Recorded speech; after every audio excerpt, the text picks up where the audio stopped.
ازيكم عاملين ايه؟ يا رب تكونوا بخير. النهارده هنعمل مع بعض فراخ مشويه بطريقه كلاسيكيه جدا ما فيهاش توابل كتير وهتطلع معانا طعمها يجنن.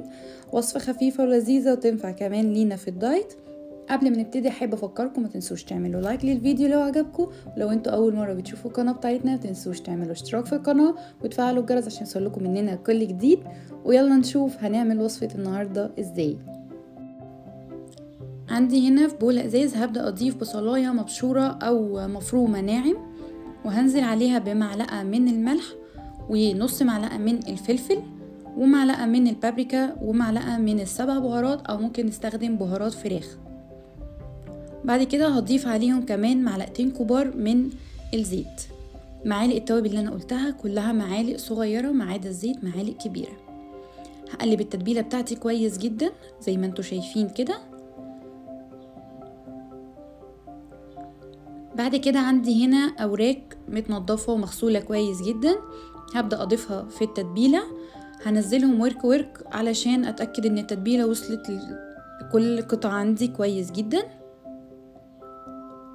زي ما انتوا شايفين كده بنزلهم قطع قطع. حابين تستخدموا صدور، حابين تستخدموا فرخه كامله، مفيش مشكله. بعد كده هغلفها ببلاستيك فيلم واسيبها على اقل حاجه ساعتين.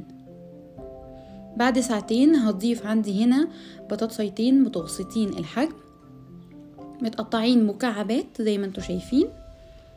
هضيفهم وهرصهم بايديا كده كويس جدا، اتاكد ان هم مفرودين في الصينيه. وبعد كده هنزل عليهم بالفراخ بتاعتي بعد ما سبتها في التتبيله ساعتين. يفضل ان انا احطها على الجلد الاول. هخلي الجلد ناحيه البطاطس.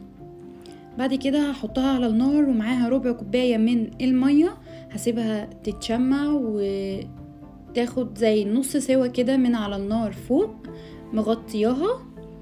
هسيبها على النار عندي من ربع ساعة لتلت ساعة، وبعد كده هنقلها الفرن على اعلى حرارة واسيبها لحد ما تستوي او لمدة نص ساعة.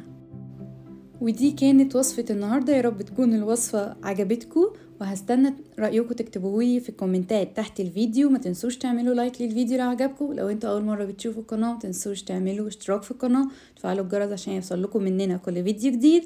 واشوفكم في فيديو جديد. سلام.